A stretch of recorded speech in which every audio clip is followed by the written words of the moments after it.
വടക്കാഞ്ചേരിയിലെ beauty സിൽക്സിന്റെ ഏറ്റവും വലിയ ഷോറൂമിനൊപ്പം ആഘോഷങ്ങൾ വലുതാവുന്നു. വടക്കാഞ്ചേരിയിലെ ഏറ്റവും വലിയ വെഡിംഗ് സെന്ററായ ബ്യൂട്ടി സിൽക്സിനൊപ്പം ഷോപ്പിംഗ് ആഘോഷമാക്കാം. ഓരോ ഒരുക്കങ്ങളും ബ്യൂട്ടിക്കൊപ്പം. കുടിവെള്ളത്തിനായി വാഴാനി ഡാമിൽ നിന്നും വെള്ളം തുറന്നുവിടുവാൻ കളക്ടറേറ്റിൽ ചേർന്ന PAC യോഗത്തിൽ തീരുമാനമായി. മെയ് 10 മുതലാണ് ഡാമിൽ നിന്നും ജലം കനാൽ വഴി പുറത്തേക്ക് വിടുക. കടുത്ത വരൾച്ചയെ തുടർന്ന് കുടിവെള്ളക്ഷാമം രൂക്ഷമായ സാഹചര്യത്തിലാണ് വാഴാനി ഡാമിൽ നിന്നും കനാലിലൂടെ മെയ് 10 മുതൽ വെള്ളം തുറന്നുവിടുക.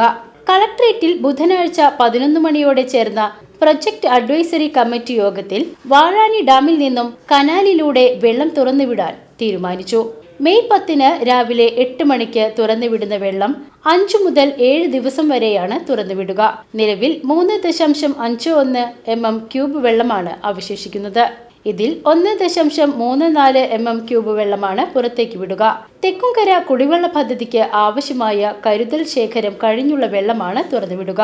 തൃശൂർ കളക്ടറേറ്റിൽ വെച്ച് ചേർന്ന യോഗത്തിൽ ADM T Murali, executive engineer Jayaraj, assistant executive engineer Suma, Vazhani section AE Salvin, Vadakkanchery section AE Nevin, additional irrigation AE Vineetha തുടങ്ങിയവർ യോഗത്തിൽ സംബന്ധിച്ചു.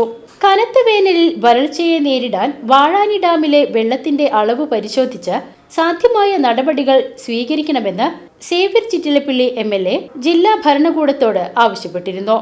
കനത്ത വേനലിൽ കൃഷി ഉണങ്ങി നശിക്കുകയും കുടിവെള്ളക്ഷാമം രൂക്ഷമാവുകയും ചെയ്യുന്ന സാഹചര്യത്തിൽ തദ്ദേശ സ്ഥാപനങ്ങളുടെയും വിവിധ രാഷ്ട്രീയ കർഷക സംഘടനകളുടെയും ആവശ്യത്തിന്റെ അടിസ്ഥാനത്തിലായിരുന്നു കഠിനമായ വരൾച്ചയിൽ നിന്നും ആശ്വാസമേകാൻ വാഴാനി ഡാമിലെ നിലവിലുള്ള വെള്ളത്തിന്റെ സാധ്യതകൾ പരിശോധിച്ച് ആവശ്യമായ നടപടികൾ സ്വീകരിക്കണമെന്ന് MLA ആവശ്യപ്പെട്ടത്. തുടർന്നാണ് കളക്ടറേറ്റിൽ ചേർന്ന PAC യോഗത്തിൽ വെള്ളം തുറന്നുവിടാൻ തീരുമാനമായത്. News desk VCV.